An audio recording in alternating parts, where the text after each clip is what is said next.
الحمد لله رب العالمين والعاقبة للمتقين والصلاة والسلام على رسوله محمد وعلى آله وأصحابه أجمعين وعلى من تبعهم بإحسان إلى يوم الدين. أما بعد فأعوذ بالله من الشيطان الرجيم. بسم الله الرحمن الرحيم. إنما يريد الله ليذهب عنكم الرجس أهل البيت ويطهركم تطهيرا. وعن أبي سعيد الخدري رضي الله تعالى عنه عن النبي صلى الله عليه وسلم قال: إني تارك فيكم الثقلين كتاب الله وعترتي، أو كما قال عليه الصلاة والسلام. بزرگان محترم اور میرے عزیز دوستوں اور بھائیوں، ایک مسلمان اللہ کی کتاب اور اللہ کے حبیب کی سنت پر عمل کرنے کا پابند ہے. یہی دونوں اس کے لیے راہ نجات ہیں. اللہ تبارک و تعالی اپنی کتاب میں اپنے احکامات کو بیان کرتا ہے. اللہ کا حبیب اللہ کے ان احکامات کو اپنے فرامین اور اپنے افعال کے ذریعے امت کے لیے واضح کرتا ہے.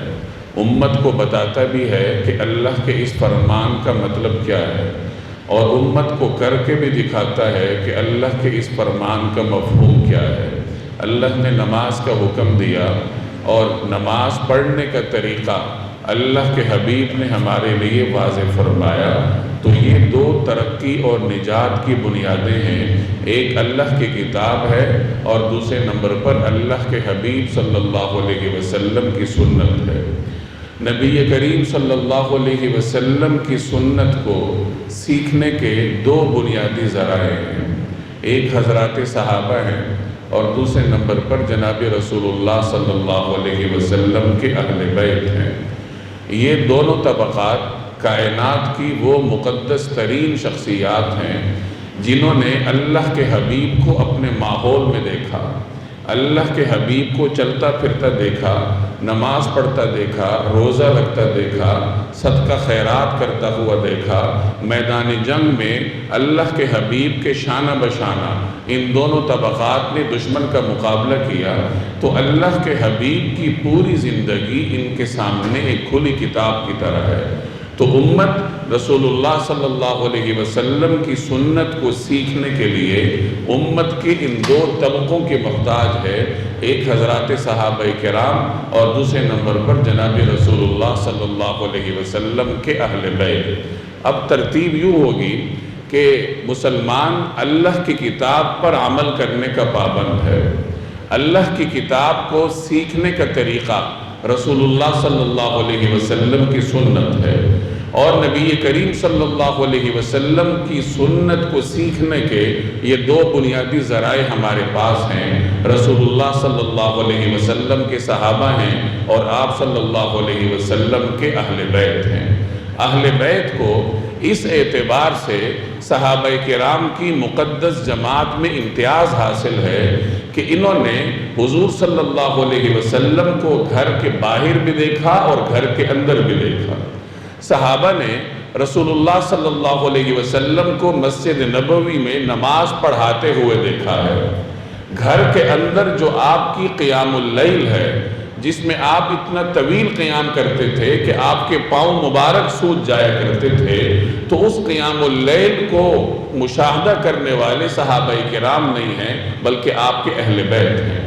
کیونکہ گھر کے جو کام ہیں صحابہ ان کو دیکھنے کے لیے میسر نہیں تھے. وہاں جناب رسول اللہ صلی اللہ علیہ وسلم کے اہل بیت کے مختلف برگزیدہ شخصیات تھیں جو حضور صلی اللہ علیہ وسلم کو گھر میں عبادت کرتا دیکھتی تھی. صحابہ نے باہر حضور کو دیکھا کہ لوگوں کے ساتھ معاملات کیسے ہوتے ہیں، لیکن گھر میں بیویوں کے ساتھ طرز عمل کیسا ہے، اولاد کے ساتھ طرز عمل کیسا ہے. نبی کریم صلی اللہ علیہ وسلم کی زندگی کے اس پہلو کو صرف آپ کے اہل بیت نے دیکھا ہے.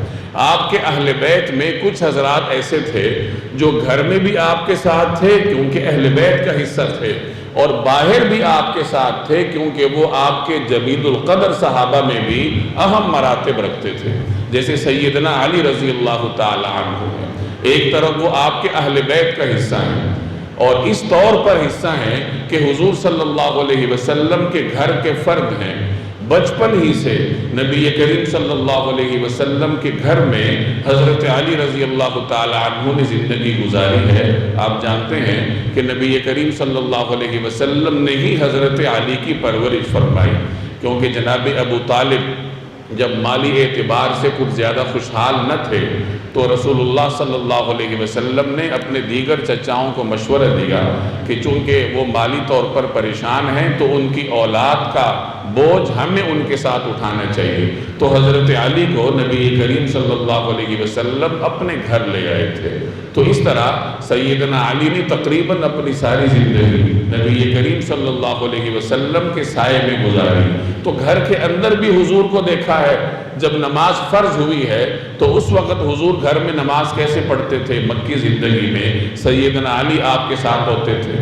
باہر گھاٹیوں میں قریش سے چھپ چھپ کر نمازیں پڑھی ہیں تو سیدنا علی آپ کے ساتھ ہوتے تھے۔ بدر ہو، احد ہو، خندق ہو، کوئی بھی مارکہ ہو، سیدنا علی رسول اللہ صلی اللہ علیہ وسلم کے شانہ بشانہ تھے۔ تو اہل بیت کے ان جیسے حضرات کو یہ امتیاز حاصل ہے کہ انہوں نے رسول اللہ صلی اللہ علیہ وسلم کی حیات مبارکہ کو باہر بھی دیکھا ہے اور گھر میں بھی دیکھا ہے۔ یہی وجہ ہے کہ سنت کو سیکھنے کا جو سب سے بہترین ذریعہ ہے وہ یہ حضرات ہیں، یعنی رسول اللہ صلی اللہ علیہ وسلم کے اہل بیت ہیں۔ نبی کریم صلی اللہ علیہ وسلم حجۃ الوداع سے واپسی پر جب مدینہ تشریف لا رہے تھے تو غدیر خم کے مقام پر آپ صلی اللہ علیہ وسلم نے صحابہ کرام کو ایک خطبہ دیا، اور اس میں ایک اعتبار سے آپ نے صحابہ کو وصیتیں فرمائی۔ ان میں ایک وصیت آپ نے یہ بھی فرمائی کہ دیکھو میں تمہارے اندر دو چیزیں چھوڑ کر جا رہا ہوں، ان میں سے ایک تو کتاب اللہ ہے۔ یہ روایت مختلف حضرات نے مختلف الفاظ کے ساتھ روایت کی ہے، اور جتنی بھی روایات ہیں کتاب اللہ کا ذکر تو ہر روایت میں ہے کہ پہلی اور بنیادی چیز جس پر امت نے عمل کرنا ہے وہ اللہ کی کتاب ہے۔ اور دوسری چیز کیا ہے؟ تو اس میں دو قسم کے روایات ہیں۔ ایک روایت میں رسول اللہ صلی اللہ علیہ وسلم کی سنت کا ذکر ہے، اور کچھ روایات میں نبی کریم صلی اللہ علیہ وسلم کے اہل بیت کا ذکر ہے۔ اور جن روایات میں اہل بیت کا ذکر ہے، یعنی جہاں کتاب اللہ کے ساتھ اہل بیت کو ذکر کیا گیا ہے، وہ بھی دو طرح کی ہیں۔ کچھ روایات ایسی ہیں کہ جن میں کتاب اللہ کے ساتھ اہل بیت کی اطاعت کا حکم ہے کہ کتاب اللہ کی اطاعت کرو اور اہل بیت کی اطاعت کرو، اور کچھ روایات ایسی ہیں جہاں اطاعت کا حکم تو کتاب اللہ کا ہے لیکن اہل بیت کے حقوق آپ صلی اللہ علیہ وسلم نے گنوائے ہیں۔ جیسے بعض روایات میں آتا ہے اذکرکم اللہ فی اہل بیتی، اذکرکم اللہ فی اہل بیتی، اذکرکم اللہ فی اہل بیتی۔ 3 مرتبہ آپ نے ارشاد فرمایا کہ اے لوگوں میں تمہیں اپنے اہل بیت کے معاملے میں خدا کی یاد دلاتا ہوں، اے لوگوں میں تمہیں اپنے اہل بیت کے معاملے میں خدا کی یاد دلاتا ہوں، یعنی میرے اہل بیت کے معاملے میں اللہ سے ڈرو۔ تو یہ روایات مختلف الفاظ کے ساتھ آئی ہیں، اور خلاصہ ان سب کا وہی ہے جو میں نے شروع میں عرض کیا کہ امت نے عمل کرنا ہے کتاب اللہ پر، رسول اللہ صلی اللہ علیہ وسلم کی سنت پر، اور پیغمبر کی سنت کو سیکھنے کا جو سب سے بہترین ذریعہ ہے وہ جناب رسول اللہ صلی اللہ علیہ وسلم کے اہل بیت ہیں۔ ایک طرف ان کا امت پر حق ہے، اور دوسری طرف وہ امت کے استاذ ہیں اس معاملے میں کہ امت کا ہر فرد نبی کریم صلی اللہ علیہ وسلم کی سنت کو سیکھنے کے لیے آپ علیہ السلام کے اہل بیت کا محتاج ہے۔ نبی کریم صلی اللہ علیہ وسلم کی سیرت کے 2 بڑے حصے ہیں۔ سیرت کا ایک بڑا حصہ تو وہ ہے جس کو آپ غیر اختیاری کہہ سکتے ہیں، جیسے آپ صلی اللہ علیہ وسلم کو اللہ نے جمال عطا فرمایا تھا، آپ کے جسم مبارک کے تمام اعضاء معتدل تھے، ہر جوڑ بے مثال تھا۔ اسی طرح سیرت کا ایک حصہ وہ ہے جسے اختیاری کہا جا سکتا ہے، جیسے حضور صلی اللہ علیہ وسلم نے نماز کیسے پڑھی، روزہ کیسے رکھا، آپ نے جتنی بھی عبادات کی ہیں، جتنے بھی افعال کی ہیں وہ کیسے کیے ہیں۔ تو سیرت کے یہ 2 بڑے حصے کیے جا سکتے ہیں، اور ان دونوں اجزاء میں امت کے لیے اگر کوئی بہترین اسوہ حسنہ ہے تو وہ رسول اللہ صلی اللہ علیہ وسلم کے اہل بیت ہیں۔ آپ کے اہل بیت کو اللہ تبارک و تعالی نے نبی کریم صلی اللہ علیہ وسلم کی سیرت کے ان دونوں حصوں میں بے مثال حصہ نصیب فرمایا تھا۔ آپ علیہ السلام کے اہل بیت میں کچھ شخصیات ایسی تھیں جن کی صورت رسول اللہ صلی اللہ علیہ وسلم کی مبارک صورت کی طرح تھی۔ حضرت فاطمہ رضی اللہ تعالی عنہ کے بارے میں آتا ہے کہ ان کے چلنے کا انداز اور ان کے بولنے کا انداز یہ بالکل رسول اللہ صلی اللہ علیہ وسلم کے ساتھ مشابہت رکھتا تھا۔ حضرت فاطمہ جب تشریف لایا کرتی تو نبی کریم صلی اللہ علیہ وسلم ان کی محبت میں، ان کے اعزاز میں کھڑے ہو جایا کرتے تھے، پھر ان کے ماتھے پر بوسہ دیتے اور ہاتھ سے پکڑ کر اپنی جگہ پر بٹھا دیتے۔ تو ان کے آنے جانے کا انداز اور ان کے بولنے کا انداز یہ بالکل اپنے والد ماجد کی طرح تھا۔ اسی طریقے سے حضرات حسنین کریمین میں اللہ تبارک و تعالی نے نبی کریم صلی اللہ علیہ وسلم کا جمال تقسیم فرمایا تھا۔ اللہ نے رسول اللہ صلی اللہ علیہ وسلم کو جمال عطا فرمایا تھا۔ جمال کا مطلب یہ ہوتا ہے کہ جسم کا ہر عضو اعتدال اور درستی میں بے مثال ہو۔ حسن صرف چہرے کا ہو سکتا ہے، جسم کے کسی ایک حصے کا ہو سکتا ہے، لیکن جمال پورے جسم کا ہوتا ہے۔ تو جمال کو حسن پر اس اعتبار سے فوقیت حاصل ہے۔ تو آپ کو اللہ نے جمال عطا فرمایا تھا اور بے مثال جمال سے نوازا تھا، اور آپ کا یہی جمال اللہ تبارک و تعالی نے آپ کے دونوں نواسوں میں تقسیم فرمایا ہے۔ حضرت حسن رضی اللہ تعالی عنہ کا جسم کا بالائی حصہ نبی کریم صلی اللہ علیہ وسلم کے ساتھ مشابہت رکھتا تھا۔ ان کے سر مبارک سے لے کر ناف تک جسم کا یہ حصہ رسول اللہ صلی اللہ علیہ وسلم کی طرح تھا، اور حضرت حسین کو اللہ تبارک و تعالی نے ناف سے لے کر پاؤں تک نبی کریم صلی اللہ علیہ وسلم کی شباہت عطا فرمائی تھی۔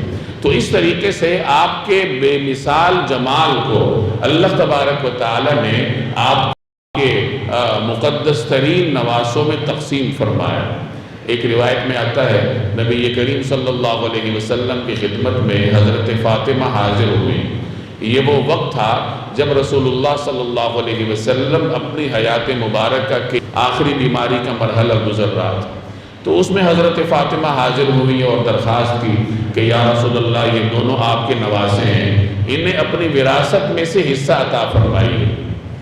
تو حضور صلی اللہ علیہ وسلم نے فرمایا اما حسن فإن له حیبتی وسؤددی واما حسین فإن له جرأتی وجودی، کہ جہاں تک میرے اس بڑے نواسے حسن کا تعلق ہے تو اسے میرا میری حیبت یعنی میرا روب جلال اور میری سرداری نصیب ہوگی، اور جہاں تک میرے دوسرے نواسے حسین کا تعلق ہے تو اسے اللہ میری جرت اور میری سخاوت عطا کرے۔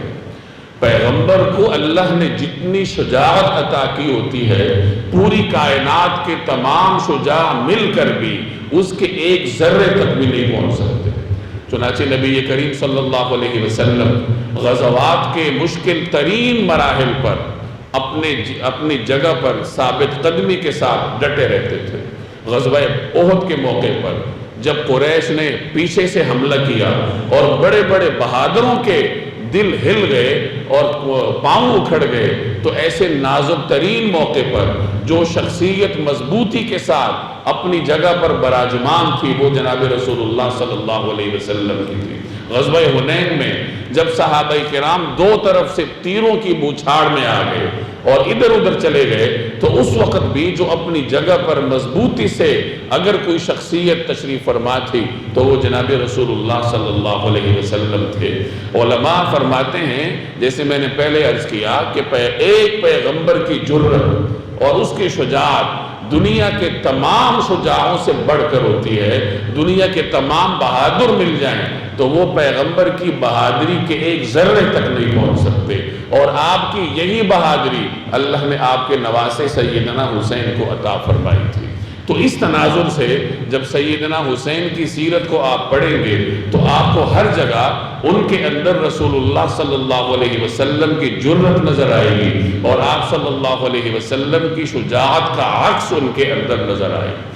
تو یہ جناب رسول اللہ صلی اللہ علیہ وسلم کی سیرت مبارکہ کا وہ پہلو ہے جسے آپ غیر اختیاری کہہ لیجئے، آپ کے جمال کا پہلو ہے، آپ کے حسن کا پہلو ہے، آپ کے گفتار کا پہلو ہے، آپ کے چلنے کا انداز ہے کہ کس طریقے سے حضور علیہ السلام کے ان اوصاف میں اللہ نے آپ کے اہل بیت کو حصہ عطا فرمایا۔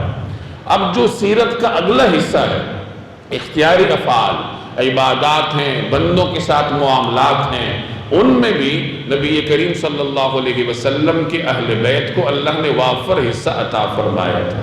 بہادری کی مثال میں نے دے دی کہ کس طریقے سے اللہ تبارک و تعالی نے سیدنا حسین کو جناب رسول اللہ صلی اللہ علیہ وسلم کی بہادری اور جرأت عطا فرمائی تھی۔ سخاوت یہ نبی کریم صلی اللہ علیہ وسلم کی سیرت کا جزو لازم تھا۔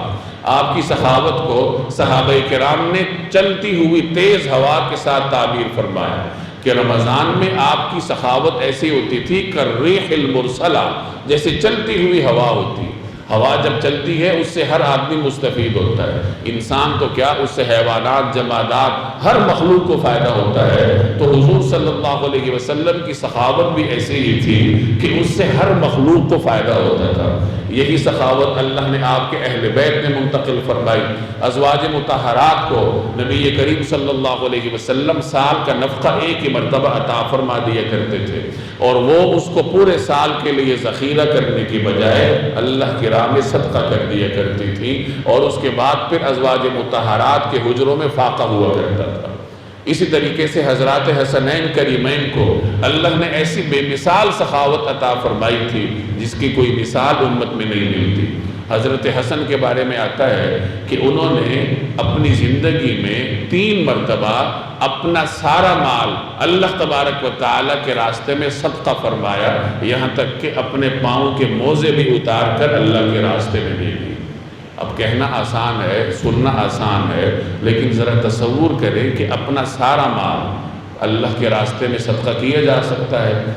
کرنے والوں نے کیا ہے، حضرت ابوبکر نے بھی کیا ہے، حضرت حسن نے بھی کیا ہے، لیکن اس کے لیے نبی کریم صلی اللہ علیہ وسلم کے عشق کے کمال درجے کے جذبات درکار ہیں۔ حضرت حسن کے پاس ایک مرتبہ ایک سائل آیا، آپ نے اس کے لیے 10,000 دراہم کا عطیہ بھجوایا۔ ایک مرتبہ ایک شخص حضرت حسن کے پاس آیا اور آ کر آپ کو برا بھلا کہنے لگا، تو سیدنا حسن نے اس کی گالیوں کا جواب دینے کے بجائے اٹھ کر اس کے پاس گئے اور اس سے پوچھا کہ ارے بھائی، آپ کو کوئی حاجت ہوگی، کوئی ضرورت ہوگی تو ہمیں بتائیے۔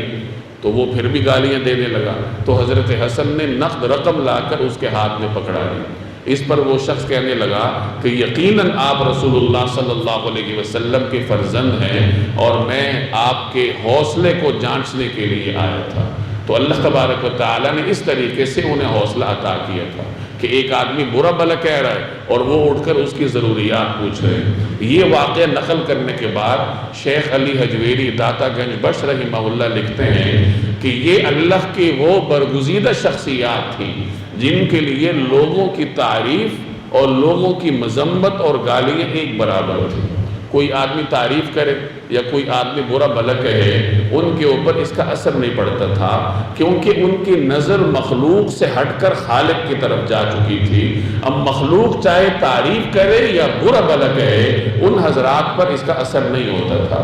یہی وجہ ہے کہ برا بھلا کہنے والوں کو بھی نوازا کرتے تھے، انہیں بھی خیرات عطا فرماتے تھے، ان کو بھی عطیات عطا فرماتے تھے۔ ایک مرتبہ سیدنا حسن بیت اللہ کا طواف کر رہے تھے، اتنے میں ایک شخص ان کے پاس آیا، اپنی حاجت بیان کی، تو حضرت حسن نے اپنا طواف درمیان میں چھوڑا اور اس کی مدد کے لیے روانہ ہو گئے۔ تو کسی نے کہا کہ یہ آپ نے کیا کیا، طواف درمیان میں چھوڑا، طواف بڑی عبادت ہے، تو طواف چھوڑ کر آپ اس کے ساتھ چل پڑے فوری طور پر۔ تو حضرت حسن نے فرمایا کہ میں نے اپنے نانا صلی اللہ علیہ وسلم سے منسوب یہ قول سنا ہے کہ جو آدمی اپنے بھائی کی حاجت روائی کے لیے جاتا ہے تو اللہ اسے حج اور عمرے کا ثواب دیتا ہے۔ اگر اس کا کام پورا کر لے تو حج اور عمرے کا ثواب ملتا ہے، اور اگر مدد کے لیے جائے لیکن کسی وجہ سے مدد نہ کر سکے تو پھر اسے عمرے کا ثواب ملتا ہے۔ تو میں اس کی مدد کے لیے گیا، حج اور عمرے کا ثواب کما لیا، اور جو طواف میرا باقی تھا وہ آ گیا ہوں، اب طواف پورا کرنا ہوں۔ تو یہ اللہ نے دین کے شعور عطا فرمایا تھا، اور بندگان خدا کی حاجت روائی جو اللہ تبارک و تعالی نے نبی کریم صلی اللہ علیہ وسلم کو ودیعت فرمائی تھی، وہی جذبات اللہ جل جلالہ نے آپ کے اہل بیت میں منتقل کیے تھے۔ رسول اللہ صلی اللہ علیہ وسلم کے ذوق عبادت سے آپ واقف ہیں۔ نبوت کے ابتدائی دنوں میں ساری رات کھڑے ہو کر عبادت کرتے تھے، یہاں تک کہ اللہ کو قرآن نازل کرنا پڑا کہ طٰہٰ ما انزلنا علیک القرآن لتشقیٰ، کہ ہم نے قرآن اس لیے نازل نہیں کیا کہ آپ مشکل میں پڑ جائیں، کہ ساری رات آپ کھڑے ہو کر قرآن کریم پڑھتے ہیں۔ اور سورہ مزمل میں فرمایا قم اللیل الا قلیلا نصفہ او انقص منہ، کہ آپ رات کے آدھے حصے میں یا اس سے بھی کم حصے میں کھڑے ہو کر عبادت فرمایا کیجیے، باقی رات میں آرام بھی فرمایا کیجیے۔ اتنی دیر تک قیام فرماتے تھے کہ پاؤں مبارک میں سوجن آ جاتی تھی، کبھی کبھار اس میں پھٹن آ جاتی تھی۔ آپ میں سے ہر آدمی کو طویل عرصے تک کھڑے ہونے کا کچھ نہ کچھ تجربہ ہوگا، گھنٹہ بھی انسان کھڑا ہو جاتا ہے، 2 گھنٹے بھی کھڑا ہو جاتا ہے، لیکن پاؤں نہیں سوجتے، پاؤں میں پھٹن نہیں آتی۔ تو گویا اس سے بھی طویل قیام ہوگا، جس کی وجہ سے حضور صلی اللہ علیہ وسلم کے پاؤں مبارک میں سوجن آ جایا کرتی تھی۔ یہی آپ کا ذوق عبادت اللہ نے آپ کے اہل بیت میں منتقل فرمایا تھا۔ حضرت حسن کے بارے میں آتا ہے کہ وہ رات کے پہلے حصے میں قیام اللیل ادا فرماتے تھے، اور سیدنا حسین رات کے اگلے نصف میں دوسرے حصے میں قیام اللیل ادا فرماتے تھے۔ اور ان دونوں حضرات کے بارے میں روایات میں آتا ہے کہ انہوں نے 20 یا 25 حج پیدل کیے تھے، اس طریقے سے کہ خود پیدل چلتے تھے اور سواریاں ان کے ساتھ چلتی تھی، یعنی سواری میسر تھی، لیکن اللہ کے دربار میں پیدل چلنے کے شوق کی وجہ سے پیدل چل کر اللہ کی بارگاہ میں حاضر ہوتے تھے۔ ایک بزرگ صحابی سے منقول ہے کہ انہوں نے حسرت کا اظہار کیا کہ نبی کریم صلی اللہ علیہ وسلم کے ان نواسوں کو اللہ نے یہ اعزاز بخشا ہے اور یہ قوت عطا کی ہے کہ وہ مدینہ سے مکہ پیدل چل کر حج کرتے ہیں، لیکن ہم نہیں کر پا رہے۔ تو یہ اللہ تبارک و تعالی نے جناب رسول اللہ صلی اللہ علیہ وسلم کے ذوق عبادت کو آپ علیہ السلام کے آل میں، آپ کے اہل بیت نے منتقل فرمایا تھا۔ لباس کے معاملے میں نبی کریم صلی اللہ علیہ وسلم کا طرز عمل یہ تھا کہ آپ اپنے تہبند کو نصف پنڈلی تک رکھا کرتے تھے۔ سیدنا حسین اپنے نانا کے اس طرز عمل پر اس قدر سختی سے کار فرما تھے کہ ان کی علامت یہ بن گئی تھی۔ حضرت امیر معاویہ نے ایک مرتبہ اپنے زمانہ خلافت میں سیدنا حسین کی خدمت میں ایک شخص بھیجا۔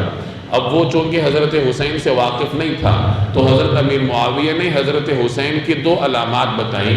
ان میں سے ایک علامت یہ بھی بتائی کہ ان کا تہبند ان کے نصف پنڈلی تک ہوگا، گویا کہ اس ماحول میں اس سنت پر عمل کرنا سیدنا حسین رضی اللہ تعالی عنہ کی علامت بن گیا تھا۔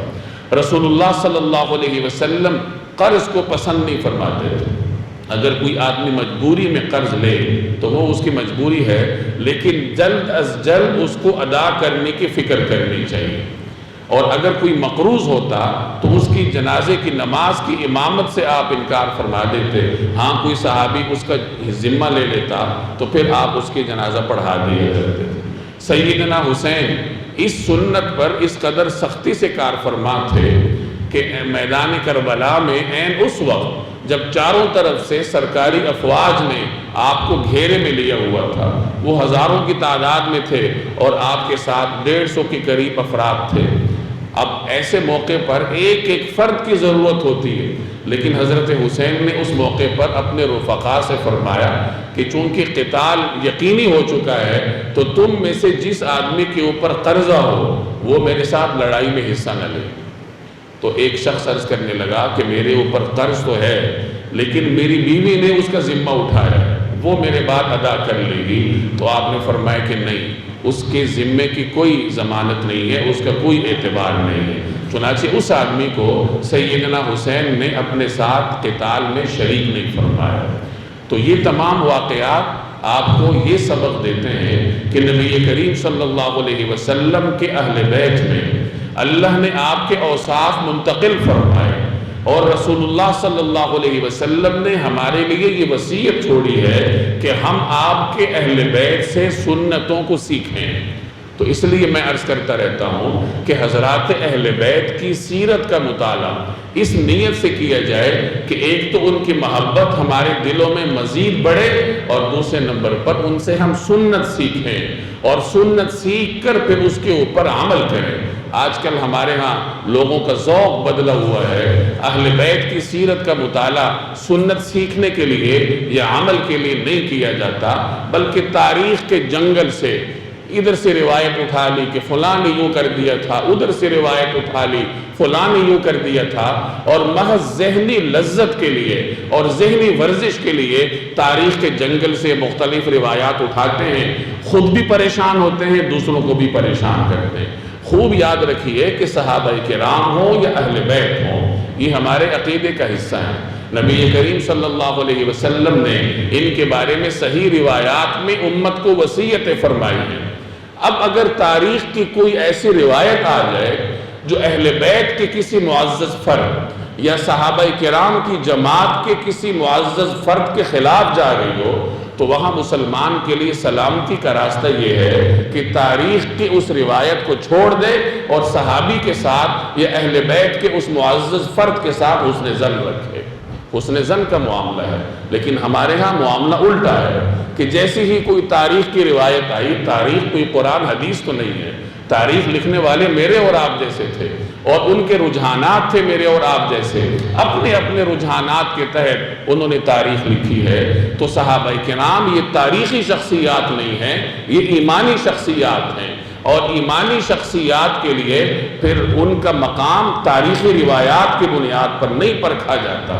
ہاں صحابہ کرام کے بعد جو بھی ہو تو وہ تاریخ کا حصہ ہے، اور اس کے بارے میں اگر تاریخ سے صحیح سند کے ساتھ آپ کو کوئی بات پہنچتی ہے تو آپ کو حق ہے کہ آپ اس کو قبول کریں۔ تو یہ سلامتی کا راستہ ہے کہ حضرات اہل بیت کی سیرت میں سنتوں کو تلاش کیا جائے، ان سے سنتوں کو سیکھا جائے اور اس کے اوپر عمل کیا جائے۔ ہم نعرے تو بہت مارتے ہیں، لیکن جذبہ ہمارا کتنا ہے؟ کتنی سنتوں پہ ہم عمل کر سکتے ہیں؟ کیا ہم کسی ایسی سنت پر عمل کر سکتے ہیں کہ جس پر عمل کرنے کی وجہ سے معاشرے میں ہمیں تیز نگاہوں سے دیکھا جائے؟ ہر آدمی کو معلوم ہے کہ نبی کریم صلی اللہ علیہ وسلم کو لباس کے معاملے میں، حلیے کے معاملے میں کس طرح کا طرز عمل پسند تھا، آپ کا طرز عمل اس حوالے سے کیا تھا۔ لیکن ہر آدمی عمل کرنا چاہتا ہے، لیکن عمل کرے گا تو لوگ اس کو تیز نگاہوں سے دیکھیں گے، اور لوگوں کی تیز نگاہوں کی تاب نہ لاتے ہوئے ہم سنتیں چھوڑ دیتے ہیں۔ ہم خوشی غمی کے موقع پر نبی کریم صلی اللہ علیہ وسلم کی ہدایات فراموش کر دیتے کہ برادری کیا کہے گی۔ طرز عمل ہمارا یہ ہے کہ چھوٹی سی سنت پہ ہم عمل نہیں کر سکتے۔ دین کا حکم، سنت کوئی چھوٹی نہیں ہوتی، یہ تو ہمارے اعتبار سے چھوٹی بڑی ہوتی ہے۔ حضور کا کوئی بھی طرز عمل ہو وہ ہماری زندگی کے تمام لمحات سے زیادہ قیمتی ہوتا ہے۔ یہ تو ہم ایمانی طور پر کمزور ہیں، اس لیے ہم نے حضور کے طرز عمل کو تقسیم کیا ہوا ہے۔ تو اہل بیت کی سیرت کا مقصد سنت پر عمل ہے، اور ان کی سیرت کو پڑھ کر انسان سنت پر عمل کرنے کے جذبات اپنے اندر پیدا کرے۔ اللہ تبارک و تعالی عمل کرنے کی توفیق عطا فرمائے۔ وما علینا الا البلاغ المبین۔